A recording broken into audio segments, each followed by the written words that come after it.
Nora Travis clutched her swollen belly with one hand and the worn reins of her exhausted mare with the other, as she stared at the empty stretches of California prairie before her. The blood from her split lip had dried hours ago, but the sting of Jake Willard's final betrayal cut deeper than any wound she'd ever known. 3 days on the trail, for months with child, and nowhere left to go after the landlord had seized everything but her wedding ring and the clothes on her back. It was 1871, and the golden promise of the West had turned to bitter dust for 22-year-old Nora Travis.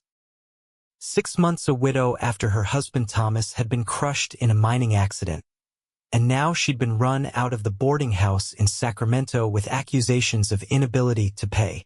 Her parents back east had disowned her for marrying Thomas against their wishes, and the child growing inside her would never know its father. The setting sun painted the rolling hills in amber and gold as her mare stumbled. Nora dismounted, her legs nearly buckling beneath her, and leaned against the exhausted animal.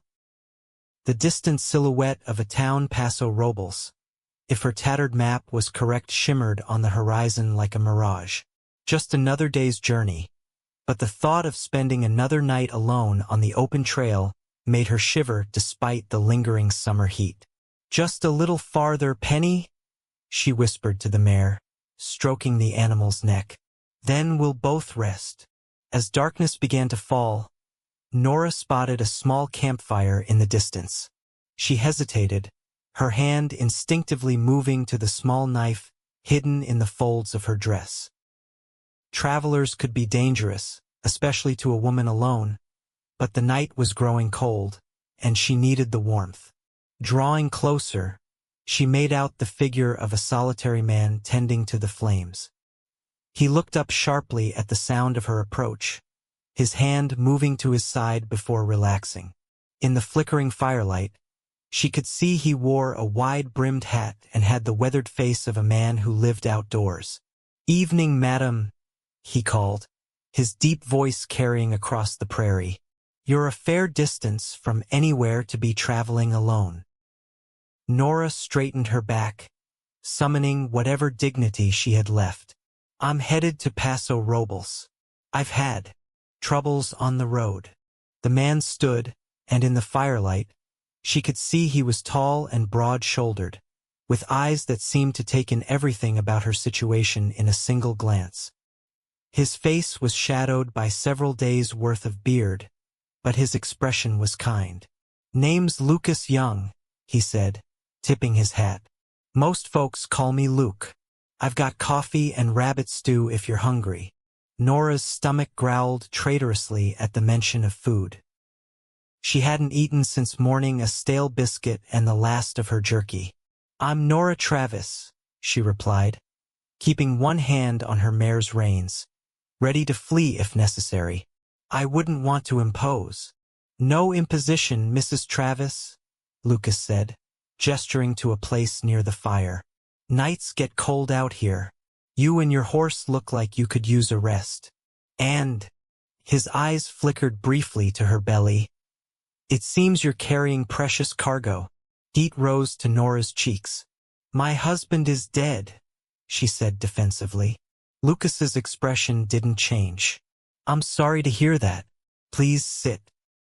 The stew's just about ready." Despite her wariness, Nora couldn't resist. She tied Penny beside Lucas's chestnut gelding and lowered herself awkwardly to the ground near the fire, the warmth immediately seeping into her tired bones. Lucas ladled stew into a tin cup and handed it to her with a spoon. "Where are you headed in Paso Robles?" he asked conversationally as he served himself. Nora stared into the stew, the rich aroma making her mouth water. "I don't know," she admitted quietly. I had to leave Sacramento. There was nothing left for me there." Lucas nodded, not pressing for details. "Paso Robles is a decent place. Small but growing. Hot springs bring in some travelers. You have family there?" "No," Nora replied, taking a spoonful of the stew. It was delicious, savory with herbs she couldn't name. "I don't have family anywhere anymore." Lucas studied her over the rim of his cup. Running from something or someone? Nora tensed. Why would you ask that? Split lip. The way you keep looking over your shoulder. The fact you're traveling alone in your condition. He shrugged. I've been a rancher and sometimes a lawman. You learn to read people. Nora considered lying, but exhaustion won out. The landlord at my boarding house. He offered to forgive my debts in exchange for certain favors. When I refused, he became insistent. I fought him off, but he gave me until sunrise to clear out or he'd have me arrested for assault. Lucas's jaw tightened. What's his name? It doesn't matter, Nora said quickly. He's back in Sacramento, and I'm never going back. Lucas seemed to accept this, though his eyes had hardened. Well, Mrs. Travis, I'm headed to my ranch just outside of Paso Robles. It's a day's ride from here. You're welcome to travel with me if you'd like the company. Nora hesitated. Why would you help me? Lucas set his empty cup down. My mother was left widowed with me and my sister when I was 10. Times were hard. A stranger helped us once when we needed it most. I believe in passing on kindnesses. He paused. Plus, it's not safe for a woman alone out here, especially in your condition. Nora wanted to bristle at the implication she couldn't take care of herself, but the truth was, she was exhausted, scared, and out of options. Thank you, she finally said. I would appreciate the escort to town. Lucas nodded. Good. We'll set out at first light. He gestured to a bedroll near the fire. You can take that. I'll keep watch. I couldn't possibly, Nora began, but Lucas cut her off. Please, the ground's no place for a mother to be. I've slept under the stars plenty of times without a bedroll. Too tired to argue further, Nora accepted the bedroll and settled down near the fire. She expected to lie awake, watchful of this strange man, but exhaustion claimed her almost immediately. She woke to the smell of coffee and bacon. The sun was just beginning to paint the eastern sky with pink and gold. Lucas was already up, tending to the horses and cooking breakfast over a small fire. Morning, he said when he saw her stir. Sleep well. Nora sat up, surprised to realize she had. Better than I expected, she admitted, pushing her tangled dark hair from her face. Thank you. Thought you might need it, Lucas replied, handing her a cup of coffee. Sorry, it's not fancy. Nora accepted the coffee gratefully. Nothing about me is fancy these days, Mr. Young. Luke, he corrected. Mr. Young was my father. As they ate a simple breakfast of bacon and hardtack, Nora studied her companion in the daylight. Lucas Young was perhaps 30, with sandy brown hair that curled slightly where it touched his collar. His face was tanned and weathered from the sun, with laugh lines around eyes the color of a summer sky. He wasn't handsome in the conventional way her late husband had been, but there was a strength and steadiness to him that was oddly comforting. You said you have a ranch? She asked, trying to make conversation. Lucas nodded, sipping his coffee. The Double L. Not much to look at yet, but it's growing. Started with just 20 acres and a dozen head of cattle 5 years ago. Now I've got nearly 200 acres and a decent herd. You run it alone? Got a couple of hands that help out. Miguel's been with me since the beginning. He's more partner than hired help these days. And there's Jonah, who joined last spring.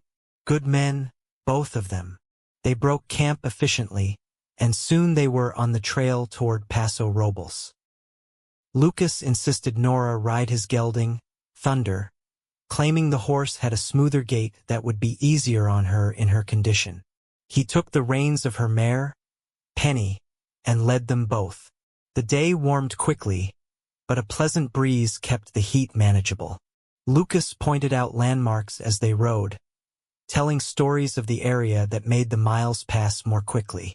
He was easy to talk to, never pressing when Nora fell silent. but ready with a story or observation when conversation was needed. By midday, they stopped near a stream to rest the horses and eat a simple lunch of jerky and dried apples from Lucas's saddlebags.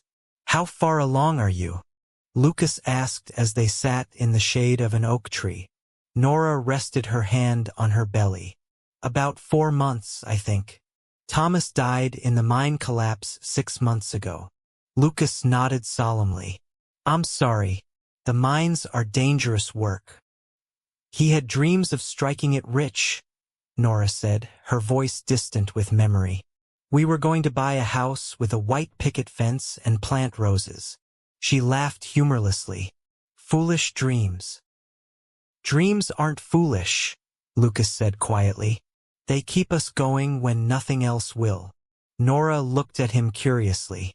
"What are your dreams, then, Mr. Young Luke?" He smiled, the expression transforming his serious face. "Already living them, mostly. Land of my own. A herd that grows each year. Maybe someday a family to share it with." He shrugged, suddenly looking boyish. Simple things. They continued their journey after the brief rest, the landscape gradually changing as they drew nearer to Paso Robles.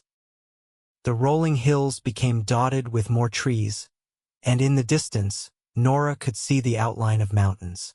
"Beautiful country," she remarked. "That it is," Lucas agreed. "First time I saw it, I knew this was where I wanted to put down roots." As the afternoon waned, Lucas pointed to a stand of trees in the distance. "We'll camp there tonight. There's a spring with good water. Tomorrow afternoon we should reach the ranch." The campsite was as pleasant as Lucas had promised, with a clear spring bubbling up from the ground and plenty of grass for the horses. Lucas efficiently set about making camp while Nora, feeling useless, insisted on gathering firewood despite his protests. "I may be with child, but I'm not an invalid," she told him firmly. "I can gather sticks." Lucas raised his hands in surrender. "Yes, madam." That evening, as they sat by the fire eating beans and bacon that Lucas had cooked, Nora found herself relaxing in his company. There was something steady about Lucas Young, a quiet strength that made her feel safer than she had in months. "What will you do in Paso Robles?" he asked as they finished their meal. Nora stared into the fire. "Find work, I suppose. I can sew and cook. I worked as a schoolteacher before I married Thomas." She sighed. "Though I doubt anyone will hire a pregnant widow." Lucas was quiet for a long moment. "There's another option," he said finally. Nora looked up at him questioningly. "My ranch house is too big for just me. There's a spare room that's going to waste. You could stay there at least until the baby comes. In exchange, maybe you could help with the cooking and such." He hurried on before she could respond. "It's proper Miguel's wife Rosalinda comes up from their cabin most days to help with meals. You wouldn't be alone with me." Nora stared at him, speechless. "You can't be serious. You barely know me." "I know enough," Lucas said simply. "I know you're in trouble and need help. I know you're carrying an innocent child who deserves a safe place to be born." He paused. "And I know what it's like to have nowhere to turn." Nora's eyes filled with tears that she blinked back furiously. "Why would you do this for a stranger?" Lucas's gaze was steady.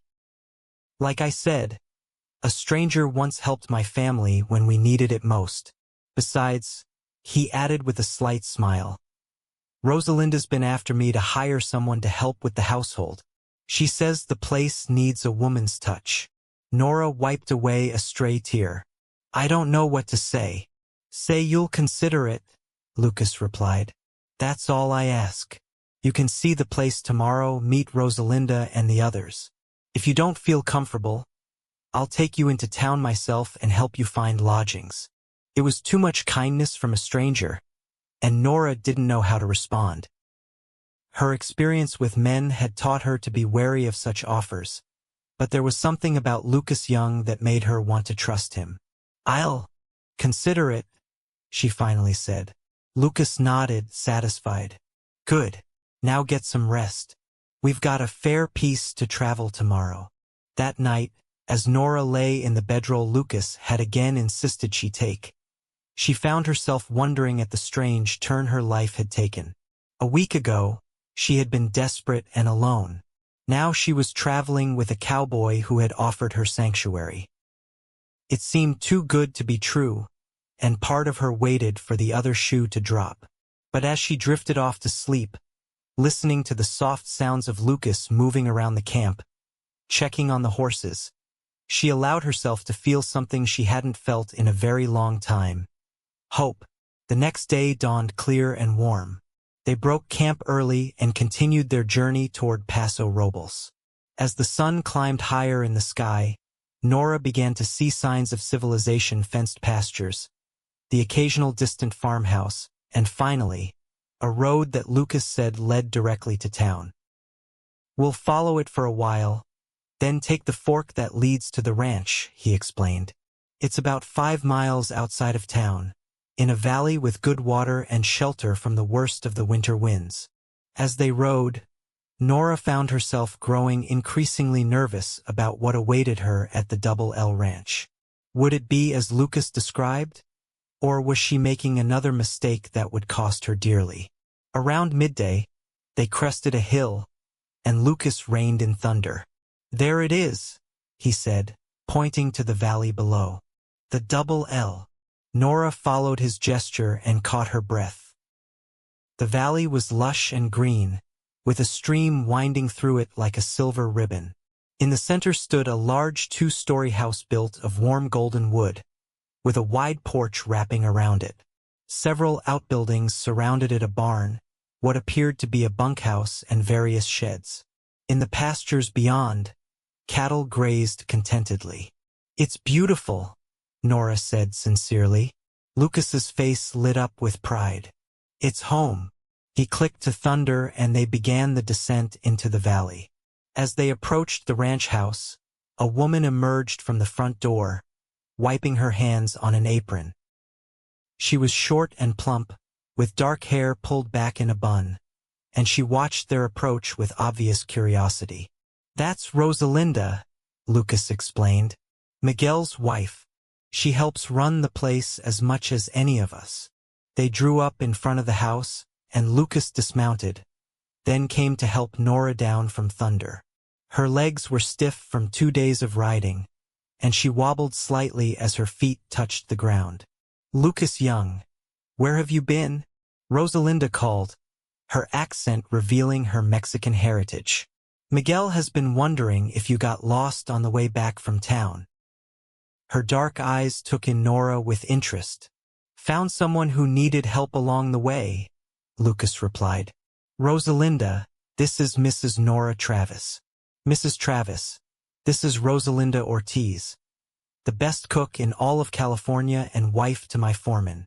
Rosalinda approached, her expression warming as she took in Nora's condition. "Welcome to the Double L, Mrs. Travis. You look like you could use a good meal and a rest." "Thank you," Nora replied, feeling suddenly shy. "I don't want to be any trouble." "Trouble? Pa!" Rosalinda waved a dismissive hand. "This house has been needing a woman's touch. Lucas here. He works from sunrise to sunset and doesn't notice the dust gathering in the corners." Lucas chuckled. "I've invited Mrs. Travis to stay with us for a while, Rosalinda. She's in need of a place until her baby comes." Rosalinda's face lit up. "Gracias a Dios. Finally, someone to help me civilize these men." She took Nora's arm. "Come inside, Querida. You must be exhausted. I'll show you to a room where you can rest, and then we'll have a good meal." Nora glanced back at Lucas, who nodded encouragingly. "Go on. I need to tend to the horses and check in with Miguel. I'll see you at supper." Inside, the ranch house was spacious and surprisingly well furnished. The main floor consisted of a large kitchen with a massive wooden table, a comfortable sitting room with bookshelves lining one wall, and what appeared to be Lucas's office. A staircase led to the second floor. The house was here when Lucas bought the land, Rosalinda explained as she led Nora upstairs. Built by a rich man from San Francisco who thought he would be a rancher, then decided he preferred city life. Lucky for Lucas, no? The second floor had 4 bedrooms. Rosalinda led Nora to one at the back of the house, overlooking a garden and the rolling pastures beyond. "This can be your room," she said, opening the door to reveal a pleasant space with a large bed, a dresser, and a rocking chair by the window. "It gets the morning sun, which is nice in winter." "It's lovely," Nora said, genuinely impressed. She had expected something far more rustic. "But I haven't agreed to stay yet. Lucas said I should see the place first." Rosalinda's eyes twinkled. "Of course, but I think you will stay. A woman in your condition needs people around her, not to be alone in some boarding house in town." She patted Nora's hand. "Rest now. There is a washroom at the end of the hall with a pump for water. I will call you when supper is ready." Left alone, Nora sank onto the bed, its softness a stark contrast to the hard ground she'd slept on the night before. The room was clean and bright, with white curtains fluttering at the open window and a colorful quilt on the bed. She found herself hoping that Lucas's offer was sincere, that this wasn't too good to be true. The Double L felt like a real home, not just a house, and after months of grief and struggle, the thought of having a safe place to await her baby's birth was almost overwhelming. Nora washed up in the washroom, grateful for the clean water and the chance to rinse the dust of the trail from her face and hands. She did her best to smooth her travel-wrinkled dress and tidy her hair, wishing she had more than the single change of clothing in her saddlebags. When she came downstairs, she found Lucas, Rosalinda, and 2 men she hadn't met seated at the kitchen table. Lucas stood when she entered. "Mrs. Travis, I'd like you to meet Miguel Ortiz, my foreman, and Jonah Parker, one of my hands." Miguel was a handsome man in his 40s with silver threading through his dark hair and a weathered face that creased into a warm smile. "Welcome to the Double L, Senora. My Rosalinda says you will be staying with us for a while." Before Nora could respond, Jonah, a younger man with curly red hair and freckles, chimed in. "Boss says you're a widow. I'm right sorry for your loss, madam."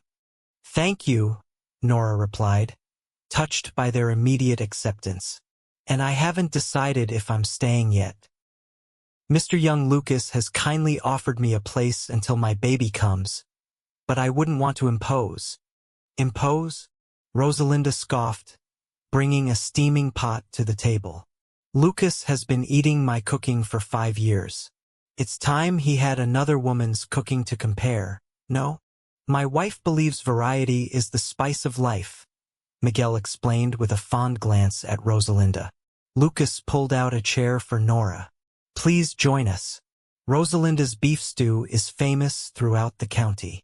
The meal was delicious, and despite her initial shyness, Nora found herself enjoying the company. Miguel and Rosalinda had been with Lucas since he'd purchased the ranch, and their affection for him was evident in every interaction. Jonah was newer but seemed equally devoted to his boss. The conversation flowed easily, with stories of ranch life and gentle teasing that spoke of people who genuinely cared for one another. After supper, Lucas invited Nora to join him on the porch while Rosalinda shooed the men away from the kitchen, insisting they'd only be in the way during cleanup. The evening was mild, with a gentle breeze carrying the scent of sage and wildflowers. From the porch swing, Nora could see the sun beginning to set over the western hills, painting the sky in hues of pink and gold. "It's peaceful here," she remarked. Lucas nodded, settling into a chair nearby. "That's what I love about it. After years of wandering, I found a place that felt like it could be home." "You said you were sometimes a lawman?" "For a few years after the war. Wore a badge in a couple of towns in Arizona territory. It was hard work, and I saw too many good men die for no good reason." He gazed out at the darkening pastures. Decided I wanted to build something instead of just trying to keep the peace between folks determined to tear things down. And you never married? Nora asked, then blushed at her forwardness. I'm sorry, that's none of my business. Lucas smiled. It's a fair question. No, never found the right woman. Or rather, never found one willing to take on a man with no roots and dangerous work. He shrugged. By the time I bought this place and settled down, I was set in my ways, I suppose. They sat in comfortable silence for a while, watching as the first stars appeared in the deepening blue of the sky. Have you thought about my offer? Lucas finally asked. Nora took a deep breath. I have. It's very generous, but I need to know why. Truly. Why would you do this for a complete stranger? Lucas was quiet for a long moment. When I was 10, my pa died kicked by a horse while breaking it for a wealthy rancher. Left my ma with me, my sister Emily who was 8, and a baby on the way. We were living in a shack on the edge of town in Missouri, and winter was coming. Ma was beside herself with worry. He paused, his eyes distant with memory. One day, a man came to our door. He was passing through town and had heard about our situation from the local minister. He offered Ma a job as a housekeeper at his hotel in the next town over. Said we could live in rooms at the back and that he'd make sure we were taken care of. And was it a genuine offer? Nora asked softly. Lucas nodded. The most genuine. Mr. Hollister was a widower himself, understood what it was to raise children alone. He gave Ma honest work and a safe place for us to grow up. Never asked for anything in return except that we study hard and make something of ourselves. He turned to look at Nora directly. That kindness changed the course of our lives. I've always believed that when you're blessed, you pass those blessings on. Nora's eyes filled with tears. I want to accept your offer, she whispered. I have nowhere else to go, and I'm so tired of being afraid. Then it's settled, Lucas said firmly. You'll stay at the Double L at least until your baby comes. You can help Rosalinda with the house if you're feeling up to it, but your main job is to take care of yourself and your little one. When the time comes, we'll figure out the next steps together. I can't possibly repay such kindness, Nora said, wiping away a tear. Lucas stood and offered her his hand to help her up from the swing. You don't have to. Just knowing you and your child are safe is payment enough. As they went back inside, Nora felt something she hadn't experienced in a very long time. The weight of constant worry lifting from her shoulders. For the first time since Thomas's death, she felt like she might have found a safe harbor in the storm of her life. The days at the Double L quickly fell into a rhythm. Despite Lucas's insistence that she didn't need to work, Nora found herself helping Rosalinda with the cooking and household tasks, grateful to be useful. Her sewing skills came in handy when Lucas and the men needed shirts mended or buttons replaced, and she even began making baby clothes from fabric Rosalinda had ordered from town. As September gave way to October, Nora's pregnancy became more pronounced. Lucas insisted on driving her into Paso Robles to see the town doctor, a kindly older man named Dr. Sullivan who pronounced both mother and baby to be healthy. You're lucky to have found the Double L, Dr. Sullivan remarked as he helped Nora back into her dress after the examination. Lucas Young is one of the most respected men in the county. Been on the town council for 2 years now, and there's talk of him running for mayor next election. I didn't know that, Nora said, surprised.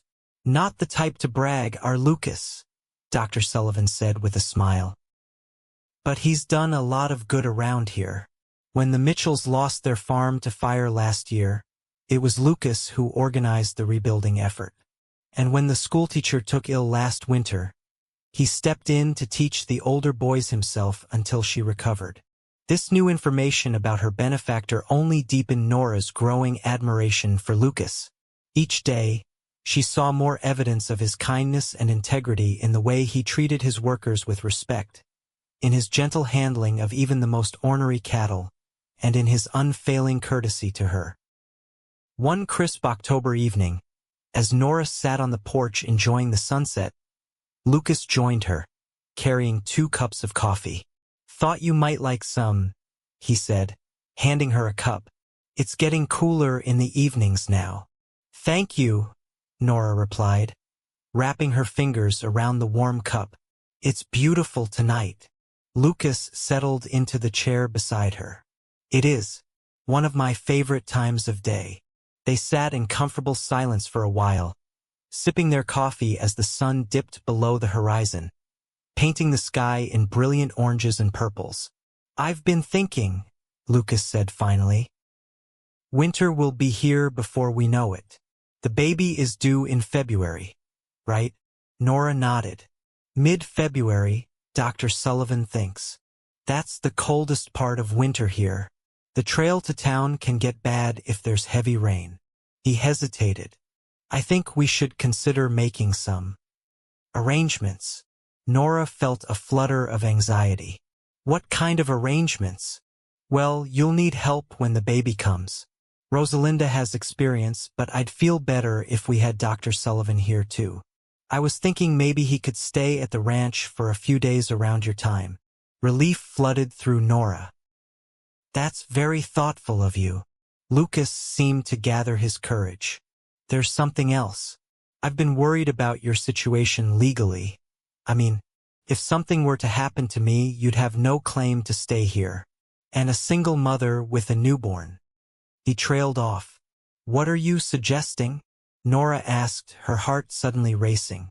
Lucas set his coffee cup down and turned to face her directly. "I'm not very good at this sort of thing, Mrs. Travis, Nora. But over these past weeks, I've come to care for you. More than I expected to." He took a deep breath. "I'm wondering if you might consider a marriage of convenience. For the baby's sake, and for your protection." Nora stared at him, speechless. "I know it's sudden," Lucas hurried on. "And I know you're still grieving your husband. I wouldn't expect. That is, we could have separate rooms just as we do now. But you'd have my name and the baby would have a father, legally speaking. And if anything happened to me, you and the child would inherit the ranch." "Lucas," Nora finally managed, "I can't let you sacrifice your future for us. What if you meet someone you truly want to marry?" A soft smile played at the corners of his mouth. "Nora, I'm 32 years old. If I was going to find someone, I think it would have happened by now. Besides," he added, his voice growing softer, "I'm not sure it would be much of a sacrifice." The implications of his words hung in the air between them. Nora felt a warmth that had nothing to do with the coffee spreading through her chest. "I don't know what to say," she whispered. "You don't have to answer now," Lucas said. "Think about it. Talk to Rosalinda if you want a woman's perspective. I just wanted you to know that the option is there, if you want it." That night, Nora lay awake for hours, Lucas's proposal turning over and over in her mind. She couldn't deny that she'd grown fond of him more than fond, if she was honest with herself. There was something about his steady presence, his quiet strength, that drew her to him in a way she'd never experienced before, even with Thomas. But was it fair to tie him to a widow carrying another man's child? And what about her own heart? Was she ready to open it to the possibility of love again, so soon after Thomas's death? The next morning, she found Rosalinda alone in the kitchen, kneading dough for the day's bread. "Rosalinda," Nora began hesitantly, "may I ask you something personal?" "Of course, Querida," Rosalinda replied, her hands never stopping their rhythmic work on the dough. "Lucas has asked me to marry him. For convenience, he says to protect me and the baby." Rosalinda's eyebrows rose, but she didn't seem entirely surprised. "And what did you say?" "I told him I needed to think about it." Nora twisted her hands in her apron. "Do you think he's only asking out of pity?" Rosalinda laughed softly. "Oh, my dear, Lucas Young does not do anything out of pity. Compassion, yes. Duty, certainly. But pity? No. She shaped the dough into a loaf and placed it in a pan. I have known that man for 5 years. Never once has he looked at a woman the way he looks at you. Nora felt her cheeks flush. But my condition. The baby. A child is a blessing, no matter how it comes to us, Rosalinda said firmly. Miguel and I, we could not have children of our own. It was our great sorrow. But God brings families together in many ways. She wiped her hands on her apron and faced Nora directly. The question is not what Lucas feels. The question is what you feel. Do you care for him? I do, Nora admitted softly. More than I thought possible after Thomas. But it's happening so fast. Sometimes the heart knows quickly what the mind takes time to accept, Rosalinda said wisely. When I met Miguel, my father said we must wait 1 year before marrying, to be sure of our feelings. After 3 months, I told my father I would run away with Miguel if he did not give his blessing. She smiled at the memory. We have been married 23 years now. But what if Lucas regrets it? Nora persisted. What if he wakes up one day and resents being tied to another man's child? Rosalinda's expression softened. Corita, do you know why Lucas never married? He was engaged once 7 years ago. A beautiful girl from a good family in Santa Barbara. She broke the engagement when she learned he could not father children. Nora's eyes widened. Lucas can't have children? An injury during the war, Rosalinda explained. The doctors told him it was unlikely he would ever conceive a child. His fiancée could not accept this. It broke his heart. She reached out and took Nora's hand. So you see, your baby is not a burden to him. It is a gift he never thought he would have. This new understanding of Lucas changed everything. Nora felt tears welling in her eyes. I had no idea. He does not speak of it. His pride, you understand. Rosalinda squeezed Nora's hand. But I tell you this so you know, when he offers to be a father to your child, it comes from his heart, not from pity. That evening, Nora found Lucas in the barn, brushing down thunder after a day of checking the far pastures. She watched him for a moment, admiring the gentle way he handled the large horse, the quiet words he murmured to the animal. Lucas, she called softly. He turned, his face lighting up when he saw her. Nora, is everything all right? Yes, she replied, stepping further into the barn. I wanted to talk to you about your proposal. Lucas set the brush down and gave Thunder a final pat before turning his full attention to her. I meant what I said about taking your time to think about it. Nora took a deep breath. I've thought about it, and I've talked with Rosalinda. A flicker of uncertainty crossed his face. I see. She told me about your injury. From the war. Lucas's expression tightened, a flush rising on his cheeks. I should have told you myself. I'm sorry. No, Nora said quickly, stepping closer. No, don't apologize. I understand why you didn't. She gathered her courage. I want you to know that I've grown to care for you, Lucas. Very much. These past weeks at the Double L have been the happiest I've had in a very long time, despite everything. Hope began to dawn in Lucas's blue eyes. Does that mean? It means yes, Nora said softly. Yes, I'll marry you. Not just for convenience or protection, but because I think we could build something real together. If you want that too. In 2 strides, Lucas was before her, taking her hands in his. Nora Travis. I want that more than anything I've ever wanted in my life. The intensity in his voice made Nora's breath catch. You're sure? Even though the baby isn't yours by blood. Lucas's hand gently touched her rounded belly. This child will be mine in every way that matters. I promise you that.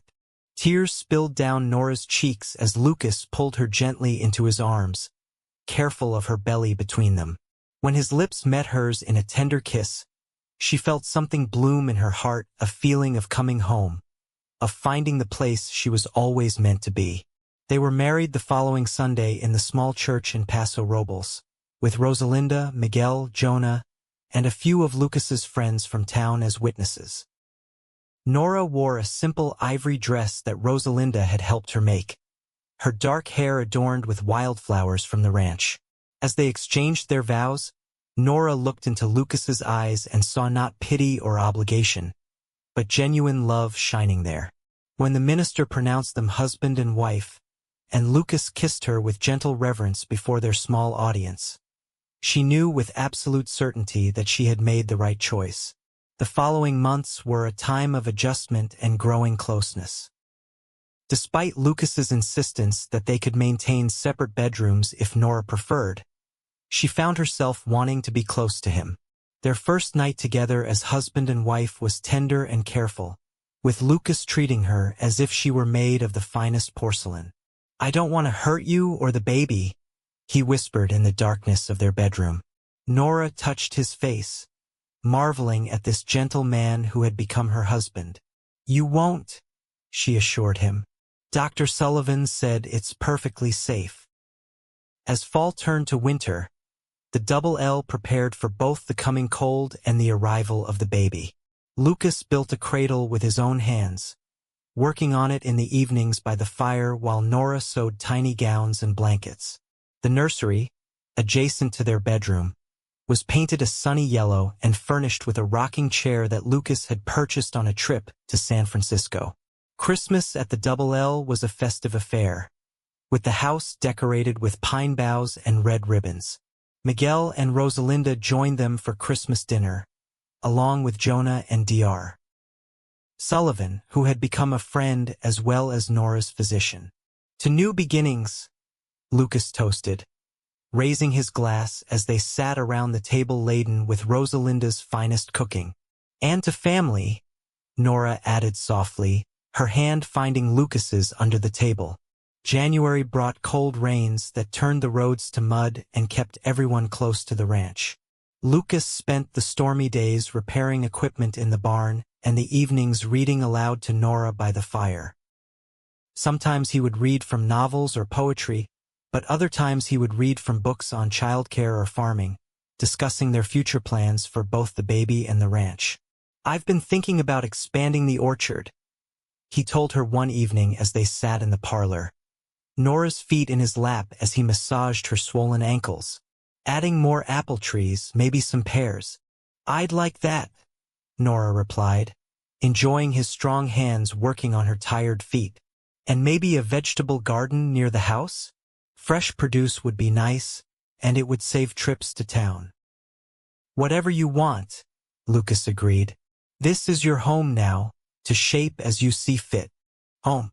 The word still filled Nora with wonder. After months of uncertainty and fear, she had found not just shelter, but love and belonging at the Double L. As January turned to February and her due date approached, Lucas grew increasingly anxious. He insisted that Dr. Sullivan move into the guest room 2 weeks before the baby was expected, just to be safe. The doctor good-naturedly agreed, bringing his medical bag and several books to occupy himself during the wait. "First-time fathers, Dr.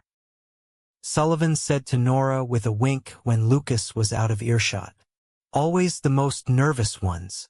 The baby, however, seemed in no hurry to arrive. Nora's due date came and went with no signs of labor. Lucas hovered constantly, ready to fetch anything she might need, until Rosalinda finally shooed him out to the barn. "You are making everyone loco with your pacing," she scolded. "Babies come when they are ready, not before." It was 3 days past her due date when Nora awoke in the middle of the night to a sharp pain across her abdomen. She lay still, waiting to see if it would come again. When it did, several minutes later, she gently shook Lucas awake. "Lucas," she whispered, "I think it's time." He was instantly alert, sitting up in bed. "The baby? Are you sure?" Another contraction answered his question, making Nora grimace. Pretty sure. The next few hours passed in a blur of increasing pain and activity. Lucas roused Dr. Sullivan and Rosalinda, who took charge of the situation with calm efficiency. While Rosalinda prepared the bedroom, heating water and gathering clean linens, Dr. Sullivan examined Nora and confirmed she was indeed in labor. "Everything looks normal," he assured both of them. "First babies often take their time, so try to rest between contractions if you can." Lucas refused to leave Nora's side, holding her hand through each contraction, wiping her brow with a cool cloth, and murmuring words of encouragement. As the hours passed and the pain intensified, Nora clung to his strength, drawing courage from his unwavering support. By late morning, the contractions were coming fast and hard. Dr. Sullivan checked her again and announced it was nearly time to push. Rosalinda took up position on one side of the bed, Lucas on the other, as the doctor prepared for the delivery. "You're doing wonderfully," Lucas told Nora, his voice steady despite the worry in his eyes. "Just a little longer, and we'll meet our child. Our child." The words gave Nora a fresh surge of determination as another contraction built. She pushed with all her might, gripping Lucas's hand so tightly her knuckles turned white. "I can see the head," Dr. Sullivan announced. "One more big push, Nora." With a cry that seemed to come from her very soul, Nora gave one final push. There was a moment of searing pain, then blessed relief as the baby slid into the world. A thin wail filled the room, the most beautiful sound Nora had ever heard. "It's a boy," Dr. Sullivan announced, lifting the squalling infant for them to see before placing him on Nora's chest. A fine, healthy boy. Tears streamed down Nora's face as she looked at her son for the first time, red-faced and indignant, with a shock of dark hair plastered to his tiny head. "Hello, little one," she whispered. "We've been waiting for you."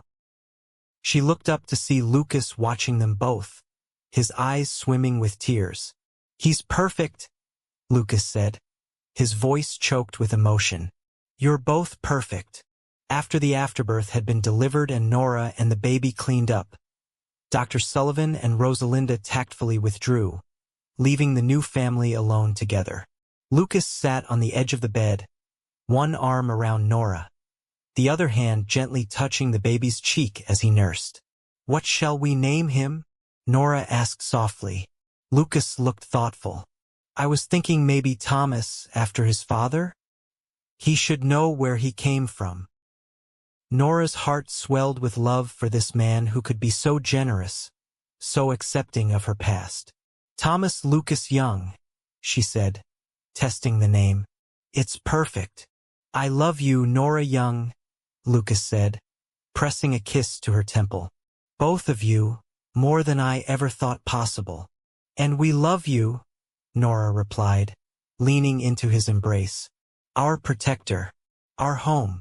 The next few weeks passed in a haze of new parenthood, sleepless nights, endless feedings, and the overwhelming joy of watching their son grow stronger each day. Little Thomas, or TL, as Lucas had taken to calling him, had his mother's dark hair and his biological father's chin, but eyes that were distinctly his own, a deep gray blue that Dr. Sullivan said might change as he grew. Lucas proved to be a natural father, as comfortable changing diapers as he was managing the ranch. He would often bring TL into the barn or out to the pastures, wrapped snugly against his chest, talking to the infant about the animals and the land as if the boy could understand every word. "It's never too early to learn about ranching," he told Nora when she teased him about it. "Besides, he seems to like the fresh air. Helps him sleep." Spring came to the Double L in a riot of wildflowers and new calves. As the weather warmed, Nora began taking TL for walks around the ranch, showing him the chickens in the coop and the new foal in the paddock. Life settled into a new rhythm, centered around the baby but expanding to include the growing ranch and their plans for the future. One evening in April, as they sat on the porch watching the sunset, TL sleeping peacefully in Nora's arms, Lucas turned to her with a serious expression. "There's something I've been meaning to tell you," he said. "I received a letter from the bank in San Francisco today. They've approved the loan for the additional acreage we discussed." "Lucas, that's wonderful," Nora exclaimed, careful not to wake the baby. "The riverside property?" He nodded, a smile breaking across his face. 200 more acres with water rights. It means we can expand the herd significantly. And he hesitated, looking suddenly boyish. "I thought we might build a proper house on the new land. Something bigger, designed just for us." "A new house? But I love this one," Nora said, surprised. "So do I," Lucas assured her. "But I was thinking more about the future. If we're blessed with more children, either by birth or by taking in those who need homes like TL did." He trailed off, watching her face carefully. "You want more children?" Nora asked softly. "I do," Lucas admitted. "Being a father to TL has shown me that family isn't about blood. It's about love and choice. And I choose this you, TL, and whatever other children might come our way." He took her free hand in his. "But only if that's what you want too." Nora felt tears of joy prick her eyes. "It's exactly what I want, Lucas. A house full of children. A ranch that sustains us all. And you by my side through it all." "Then it's settled," Lucas said, leaning in to kiss her softly. "We'll build our future together, one day at a time." As the sun dipped below the horizon, painting the sky in shades of pink and gold, Nora looked at her sleeping son and her husband beside her. From the desperate widow with nowhere to turn, she had found not just sanctuary but true love, a family, and a home that would sustain them all for generations to come.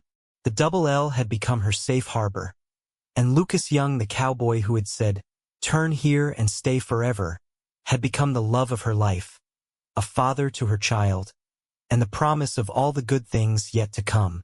5 years later, the Double L Ranch had grown into one of the most prosperous properties in San Luis Obispo County. The new main house, built on a gentle rise overlooking the river, stood as a testament to the young family's success and growth.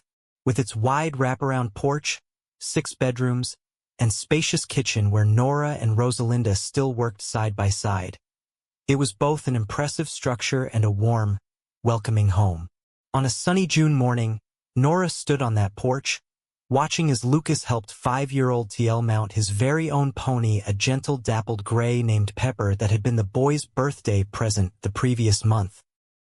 Beside them, 3-year-old Sarah Elizabeth, their adopted daughter, clapped her hands and demanded her turn, her blonde curls bouncing with excitement. "Patience, little lady," Lucas called to her with a laugh. "Your brother gets 5 minutes. Then it's your turn." Nora smiled, her hand resting on her rounded belly where their 3rd child, another adoption in a way, though this one grew beneath her heart.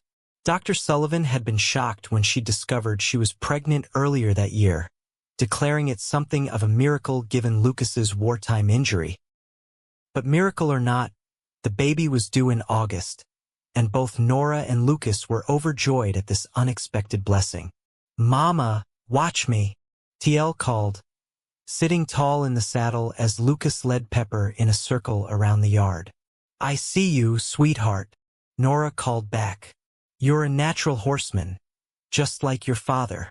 TL beamed at the comparison. Though he knew the story of his birth, Nora and Lucas had decided early on that there would be no secrets in their family. He had never known any father but Lucas, who had loved him from the first moment as his own. Sarah had joined their family 2 years earlier, the orphan daughter of settlers whose wagon had been caught in a flash flood on their way west. Lucas had been part of the rescue party but had arrived too late to save the parents. The traumatized toddler had refused to be separated from Lucas afterward, and after consulting with the authorities, he and Nora had formally adopted her. "Thinking deep thoughts?" came Rosalinda's voice as she joined Nora on the porch, carrying a tray with a pitcher of lemonade and glasses. "Just counting my blessings," Nora replied, helping her friend set the tray on the porch table. "Sometimes I can hardly believe this is my life. God works in mysterious ways," Rosalinda said, pouring lemonade for them both. "7 years ago, you were a desperate widow with nowhere to go. Now look, a fine husband, beautiful children, and the most prosperous ranch in the county. And friends who are more like family," Nora added, squeezing Rosalinda's hand. Miguel had been promoted to full partner in the ranch 3 years earlier, and he and Rosalinda now had their own comfortable house near the original ranch building, which had been converted to an office and guest quarters. They had also adopted 2 children of their own brothers from Rosalinda's extended family in Mexico whose parents had died of fever. The sound of hoofbeats drew their attention to the lane leading up to the house.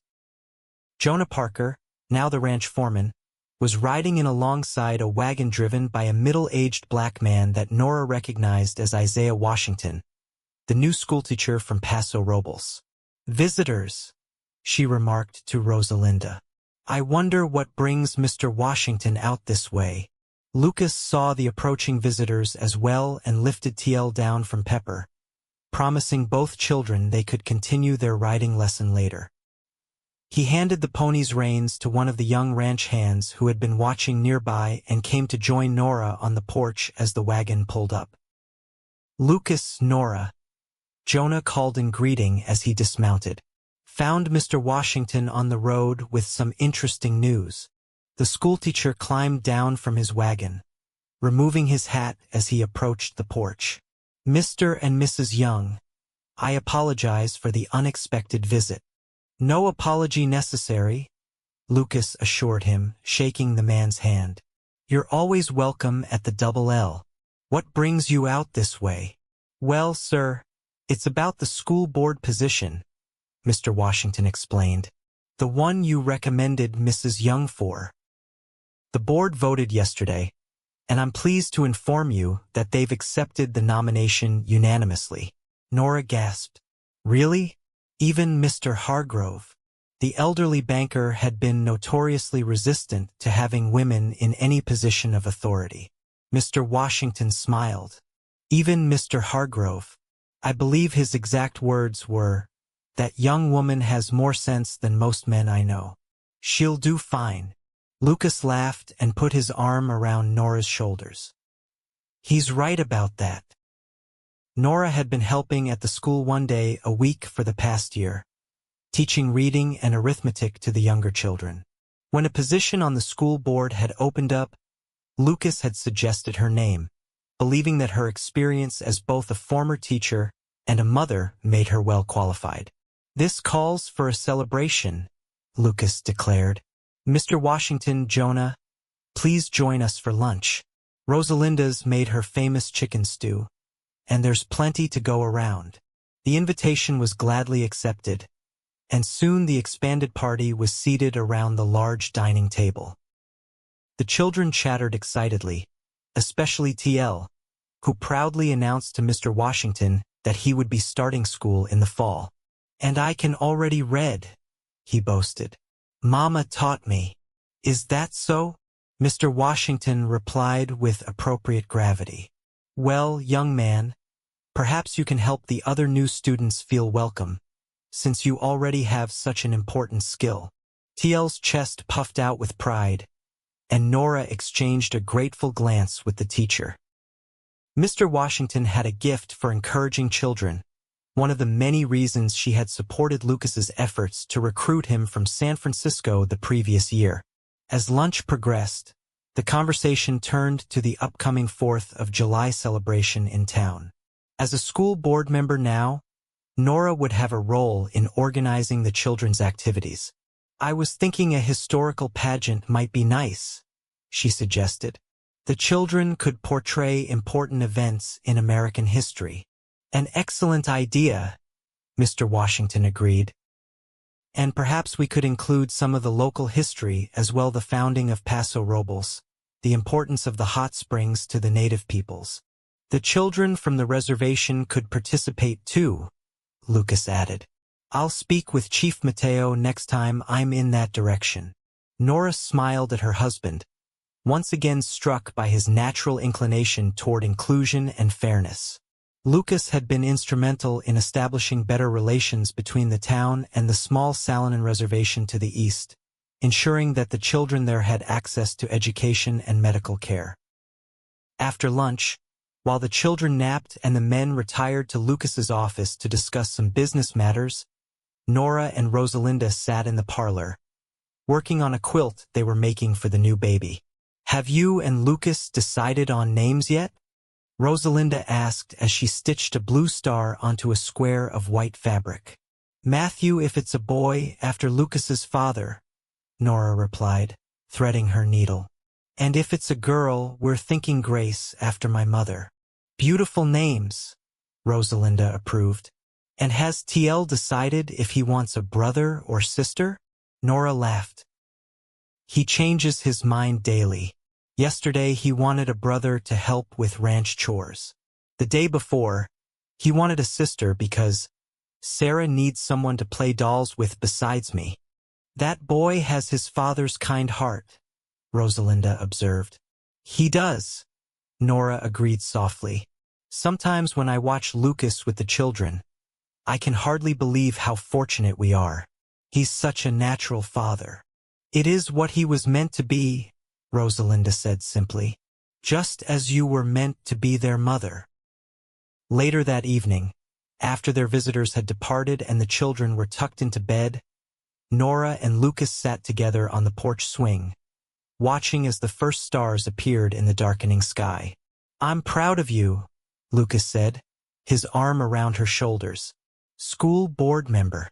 Next thing I know, you'll be running for mayor against me." Nora laughed. "I think one politician in the family is enough. Besides, I'll have my hands full with 3 children and the new reading program I want to start at the school." "Always thinking of others," Lucas said, pressing a kiss to her temple. "It's one of the things I love most about you." Nora leaned into his embrace, feeling the solid strength of him beside her. "Do you ever think about that day?" she asked softly. "When we first met on the trail?" "Often," Lucas admitted. "I thank God every day that I decided to make camp where I did, and that you were brave enough to approach a stranger's fire." "I was desperate," Nora remembered. "Pregnant, alone, nowhere to go." "And now?" Lucas asked, his hand moving to cover hers where it rested on her belly. "Now I have everything I never dared to dream of," Nora replied, turning to face him. "A home, a family, purpose, and a husband who loves me for exactly who I am." "I do love you," Lucas said, his voice deep with emotion.